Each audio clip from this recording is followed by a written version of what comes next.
Welcome back. We are live this morning from the U.S. Open at Shinnecock Hills. We are watching new development. Golf courses are the hot new area where investors are looking to build. They are reportedly looking to capitalize on courses that have seen better days in the past. Joining us right now to talk about golf courses and real estate is the CEO of Douglas Elliman Real Estate, Dottie Herman. Dottie, good to see you. Oh, great to see you and great to be here. Yeah, thank you for being here. First off, you have your finger on the pulse of the high-end real estate market. Characterize what you're seeing for us right now.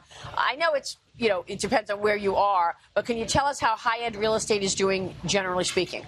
It's doing good. I mean, it's doing good. It's obviously the most heated market is the lowest, the entry-level market. But we had a late season this year because of the weather. So it's a little bit, it took a little longer. People in January and February were like snowed in. So, but it's good. It's good. We sold more When you say good, are prices coming down?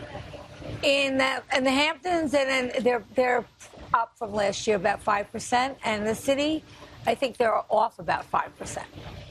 Yeah, I mean, looking at New York City, it seems like you're still seeing a lot of people moving out of the city. And I don't know if it's because of taxes or what the reason is, but I think when I look at Manhattan real estate, it seems definitively to be a buyer's market right now. Well, I wouldn't define it as a buyer's market. There's no inventory. That's like, you see, there's just really, across the country, it's not just the Northeast. Across the country, inventory is just a shortage. And so that keeps it hot. Mm-hmm. Now, when you're talking over 20 million, you're talking a little bit less foreigners right now. And that was a big part of our market. So, yeah, because certainly the Russian money went away, and even China has slowed down a bit. We were talking yesterday about a story in Connecticut, New Canaan. And basically this town in Connecticut, New Canaan, Connecticut, voting to ban the for sale signs on people's homes. It's taking away from the neighborhood's aesthetic, they say. The New Canaan's Board of Realtors moving to have those signs taken down by July 1st. The town council could make the ban permanent after a 6-month trial. What do you think? Do you think those signs make the homes less valuable? No, I think really what it is, actually, Greenwich already has that. You can't have signs in Greenwich. That's I think they're testing it because there's about 300 houses on the market, and so you see a lot of for sale signs. Aesthetically, I don't think it looks great, but I also think it sends the wrong message that makes people think, oh, everything's for sale. Yeah. So I think what they're doing is they're going to test it.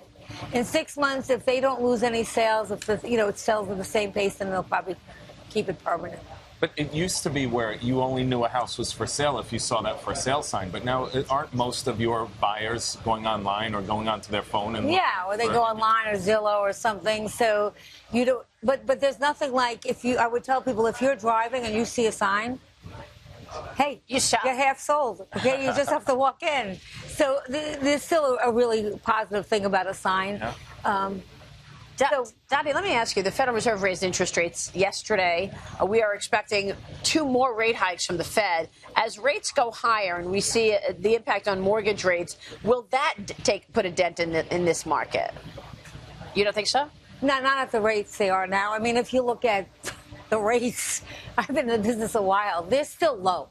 Yeah. Okay, they're still very low, and they've eased up on the credit. And there's actually companies now. The biggest problem with really people is down payment. And now there's companies that actually will give you half the down payment. Give you the down payment. Yeah. So, no, I don't think they're high enough to really make a big difference. Okay. As they move higher, is that sometimes a push for the first-time home buyer or millennials to say, like, hey, before rates go too high, let me go and get my mortgage, buy my house now? Yeah, I would always tell people, if you find the house you love, buy it, because they're going to go up, but significantly they're really not. They're still low if you average it out over the last 12 years. Yep. It's still low. Good advice. Don't try to time this market. No, only if you find something you love. Right. Dottie, good to see you. Great to see you. Thanks so much for joining us, Dottie. I'm going to join Shinnecock now. Oh, great. Dottie Herman joining us there, Douglas Elliman.